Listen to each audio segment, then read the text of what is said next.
फिर से यहाँ पर सभी का स्वागत है फैंटेसी वर्ल्ड की इस दुनिया के अंदर। तो गाइस, कैसे हैं आप लोग? तो हम लोग यहाँ पर सीधा एपिसोड स्टार्ट कर देते हैं। जैसे प्रत्युषा वहाँ पर आगे जाने वाली थी उस कठपुतली के साथ में लड़ने के लिए, कि उससे पहले यहाँ पर जो विपिन था और उसको वहाँ पर आकर रोक लेता है। वह कहता है, नहीं प्रत्युषा, आप रुकिए, पहले मेरे को जाने दीजिए, मैं यहाँ पर उनको संभाल लूंगा। उसके साथ में यहाँ पर वह जो कठपुतली थी, जिसकी यहाँ पर वह युवा लड़का था, वो उससे कहता है, नहीं नहीं, तुम्हें यहाँ पर इतनी ज्यादा मचाने की कोई भी जरूरत नहीं है, तुम आराम से आगे बढ़ सकते हो। वैसे भी यहाँ पर हमारे पास में अभी तक भी 2 वॉरियर्स बचे हुए हैं, तुम आराम से उनके साथ में लड़ सकते हो। वहीं दूसरी तरफ विपिन अपना सिर हिलाते हुए कहता है, हाँ, मैं वही कह रहा हूँ कि मैं दोनों एक साथ ही निपटा लूंगा। वहीं दूसरी तरफ, क्या दोनों के साथ एक साथ लड़ोगे? तुम पागल वागल हो गए हो क्या? आखिरकार तुम्हारा दिमाग खराब हो गया है। वहाँ पर वह लड़का उससे कहता है, वास्तव में अभी उसको यहाँ पर विपिन के ऊपर बहुत ज्यादा ही खतरनाक गुस्सा तो आ रहा था, लेकिन वह क्या ही कर सकता था। वहीं दूसरी तरफ प्रत्युषा भी उससे कहती है, विपिन, लेकिन मैं आपको पहले बता देना चाहती हूँ कि यहाँ पर ये कठपुतलियाँ बहुत ज्यादा पावरफुल है, कि हम लोग एक कठपुतली को हराएंगे तो उसके बाद में दूसरी कठपुतली और भी ज्यादा पावरफुल हो जाएगी। इसी वजह से यहाँ पर आप ऐसा ना करें। तो वहीं दूसरी तरफ विपिन उसको समझाता है, नहीं नहीं, आपको यहाँ पर इस तरह से परेशान करने के लिए मुझे माफ करना, लेकिन मैं आपको यहाँ पर कभी भी लड़ने के लिए नहीं दूंगा। आखिरकार विपिन ऐसा कैसे कर सकता था?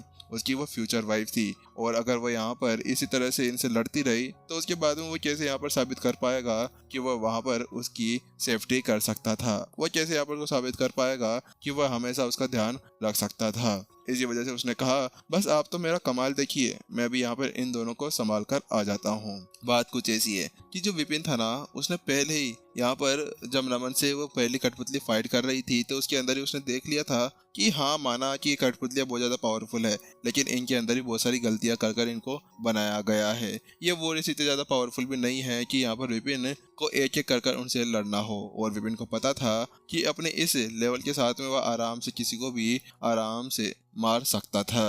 उसके साथ में विपिन आगे तरफ चला जाता है। मानना पड़ेगा कि इस विपिन के अंदर थोड़ी बहुत एबिलिटीज तो है, तभी तो मैं सोचूं कि आखिरकार मेरी इन प्रत्युषा ने यहाँ पर ऐसे कैसे विपिन को पसंद कर लिया, कैसे यहाँ पर ये इस तरह से इनको ऊपर इस तरह से अपने दिल को न्यौछावर करती रहती है। अब मुझे पता चला कि यहाँ पर केवल दिखावा करना नहीं जानता, इसके अंदर कुछ एबिलिटीज भी है जिसके साथ में इसने प्रत्युषा ये दिल को जीत लिया होगा। वहीं दूसरी तरफ जो विपिन था, यहाँ पर अब उन 2 योद्धा के बीच में जाकर खड़ा हो जाता है। दोनों योद्धा भी अब रेडी थे लड़ने के लिए। जल्दी वो अपनी जगह से गायब होते हैं और अगले पल विपिन के सेम लेवल के ऊपर पहुंच जाते हैं, संत स्टेज 9 के ऊपर। और वहां पहुंचने के बाद में यहाँ पर वो दोनों उसको एक दूसरी तरफ से घेर लेते हैं। अगले पल यहाँ पर विपिन भी उन दोनों को देखता है और कहता है, ठीक है, चलो शुरू करते हैं। अगले पल यहाँ पर वो दोनों कठपुतली अब आगे की तरफ बढ़ने लगती है। उनके हाथ के अंदर, एक के हाथ के अंदर तो वहाँ पर भाला था और एक के हाथ के अंदर तलवार थी। दोनों अब जल्दी से विपिन की ऐसी गलती के ऊपर बढ़ने जा रहे थे जहां पर विपिन ने बहुत सारी गलतियां की थी, यानी कि उसकी हर एक मेन पॉइंट के ऊपर वो अटैक करना चाह रहे थे। इतना बुरा भी नहीं है।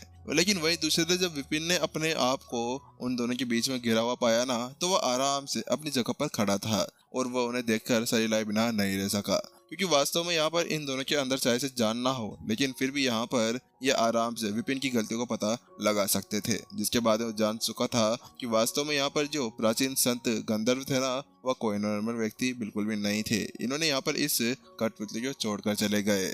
लेकिन विपिन भी पीछे कहाँ पर हटने वाला था। विपिन ने अपनी एक उंगली आगे उठाई और टैप किया। जैसे उसने ऐसा किया, अचानक से यहाँ पर उसने अपनी सीलिंग टेक्निक का यूज करते हुए पूरी जगह को यहाँ पर सील कर दिया। अगले पल यहाँ पर उसके आसपास का जो भी वातावरण था ना, अपनी जगह पर ही जम जाता है और जो कठपुतलियां उसकी तरफ बढ़ते हुए आ रही थी अपने पंचेज और अपने तलवारों को आगे बढ़ाते हुए, वो वहीं पर ही हवा के अंदर ही रुक जाती है। वहीं दूसरी तरफ यहाँ पर उसको ऐसा करते हुए देखकर नमन की आंखें अपनी सर्कट से बाहर निकल आती है। वहीं दूसरी तरफ विपिन को भी ये पता था कि अपने इस सीलिंग आर्ट के साथ में आराम से कोई भी बंदा उसके हाथ भी नहीं अड़ा सकता, क्योंकि उसने पहले यहाँ पर डायमेंशन अंडरवेल के लेवल 4 को एक्टिवेट कर लिया था, जिसकी वजह से यहाँ पर उसकी पावर पहले से बहुत ज्यादा खतरनाक बढ़ चुकी थी। जिसका मतलब ये था कि यहाँ पर संत स्टेज 9 के ऊपर कोई भी बंदा हो, वह यहाँ पर उससे नहीं टिक पाएगा। वही जो कठपुतली यहाँ पर उनको आगे भेज रही थी ना, वह यहाँ पर उनसे कहती है, विपिन माफ करना, लेकिन आप उनको यहाँ पर तबाह मत कर देना, क्योंकि ये कठपुतली यहाँ पर दूसरों की परीक्षा लेने के लिए रखी गई है और ये ऐसे शब्द है जिनको आपको इनके यहाँ पर नष्ट नहीं करना चाहिए, वरना बहुत ज्यादा बड़ी प्रॉब्लम हो जाएगी। मुझे पता है कि आपने यहाँ पर प्राचीन संत फराज के डायमेंशन अंडरवेल को सीख लिया है। तुम्हें उसके बारे में पता चल गया। यहाँ पर विपिन चौंक जाता है जब वह उसके मुंह से फर्स्ट शब्द सुनता है। लेकिन उसके चलते हुए जहाँ पर विपिन इसी तरह से हैरान परेशान था ना, वहीं उसके चलते हुए यहाँ पर जो दोनों कठपुतलियां थी उनके ऊपर से वो सीलिंग का जो आभा था वो कम होने लगता है और अगले पल यहाँ पर वो भी सीधा विपिन की तरफ उन्हीं अटैक्स को लॉन्च करने के लिए आगे बढ़ने लगती है। बस इतना सा ही। वहीं दूसरी तरफ विपिन हल्की सी मुस्कान देता है और उनको आगे बढ़ते हुए देखकर बिल्कुल आराम से अपनी जगह पर खड़ा रहता है और अगले पल यहाँ पर दोनों हाथों को टैप करता है और पता नहीं क्या करता है, लेकिन अचानक से दोनों का जो अटैक था वो पूरी तरह चेंज हो जाता है और एक दूसरे से अलग वह चला जाता है। वहीं दूसरी तरफ उसको ऐसा करते हुए देखकर ये नहीं हो सकता। क्या ये वास्तव में यहाँ पर इसने स्थानिक गड़बड़ को समझ लिया है? क्योंकि नमन की यहाँ पर आंखें पूरी तरह से खुली की खुली रह गई थी जब उसने यहाँ पर विपिन को ऐसा करते हुए देखा। बात कुछ ऐसी थी कि ये वही टेक्निक थी जो यहाँ पर उसने संत कबीले के अंदर यूज किया था, सभी एल्डर्स के मूव्स को इधर उधर फेंकने के लिए। बिल्कुल ये सेम वही चीज थी। और इस बार नमन इसलिए हैरान था कि उसने यहाँ पर संत 9 के शिखर के ऊपर होने के बाद में भी इस चीज को सीख लिया था, क्योंकि इसको सीखने के लिए भी यहाँ पर एक लेवल हुआ करता था जिसके बाद में कोई बंदा इसको ऐसे सीख सकता था। लेकिन यहाँ पर इसने केवल बिना कुछ कहे, बिना किसी करे यहाँ पर आराम से इस चीज को सीखा। आखिरकार कैसे ये कर सकता है? वास्तव में अभी नमन को तो बिल्कुल भी समझ में नहीं आ रहा था कि क्या ये बंदा दुनिया से है या कहीं और से आया हुआ है। वहीं दूसरी तरफ जो लड़का कठपुतली बना हुआ था ना, वह यहाँ पर विपिन से कहता है, यह आपने कैसे किया? ये तो यहाँ पर फराज पैलेस की सबसे ज्यादा खतरनाक टेक्निक है, लेकिन मुझे इसके अंदर कुछ अलग से चीजें लग रही थी। आखिरकार आपने इसके अंदर ऐसा क्या कर दिया? तो वही विपिन कहता है, हाँ बात कुछ ऐसी है कि यहाँ पर जो मेरे को फराज पैलेस के अंदर से ये टेक्निक मिली थी ना, डायमेंशन अंडरवेल, तो इसके अंदर बहुत सारी गलतियां थी। इसकी वजह से यहाँ पर मैंने सोचा कि यहाँ पर इसको थोड़ा बहुत चेंज कर दिया जाए। इसी वजह से मैंने यहाँ पर इसको चेंज कर दिया। विपिन ने बड़े ही मायूसी के साथ में कहा, हाँ वास्तव में ये बात सच थी। पिछली बार जब उसको यहाँ पर फराज पैलेस के अंदर से ये टेक्निक मिली थी ना, तो उसके साथ में उसके अंदर बहुत ही ज्यादा गलतियां भरी हुई थी, लेकिन स्वर्ग की लाइब्रेरी का यूज करते हुए उसने जल्द ही यहाँ पर सभी को ठीक कर दिया था। वहीं दूसरी तरफ जहाँ पर विपिन ऐसा कह रहा था ना, वहीं यहाँ पर जो नमन था अपनी जगह पर ही उसकी बातों को सुनने के बाद में गिर पड़ता है। ये बंदा पागल वागल हो गया है क्या? अरे भाई, इसने पहले उस चीज को सीख लिया है और उसके बाद में कह भी रहा है कि उसने चेंज कर दिया था। इसका मतलब ये है कि इसने यहाँ पर मेरी उस सीलिंग आर्ट को भी पूरी तरह से सीख लिया है और इसका मतलब यह है कि उसने सभी चीजें जो मैंने उसको दी थी उसने अच्छी तरह से उसको देख लिया। लेकिन ऐसा कैसे हो सकता है? ये तो यहाँ पर बुक पढ़ रहा था, बुक पढ़ते पढ़ते यहाँ पर वो स्थानिक गड़बड़ को भी कैसे सीख सकता था? क्योंकि स्थानिक गड़बड़ को सीखने के लिए यहाँ पर सभी लड़ाकू बहुत ज्यादा मेहनत किया करते थे। हालांकि इस बंदे को कौन बताए कि उसके सामने जो खड़ा है ना, उसका अब्बू से भी ऊपर यानी विपिन है और वह कुछ भी कर सकता है। लेकिन अचानक से उसके मन के अंदर एक ख्याल आता है, कहीं ऐसा तो नहीं कि यहाँ पर उस प्रथम बुक के अंदर ही ऐसा कुछ हो? क्या बता इसके अंदर ही ऐसी चीजें छिपी हुई हो जो यहाँ पर उसको दिख पा रही हो। मुझे ऐसा लगता है कि एक बार यहाँ से निकलने के बाद में मुझे उसको वापस से देखना चाहिए। क्या पता मैं विपिन से भी खतरनाक महारत हासिल कर पाऊँ।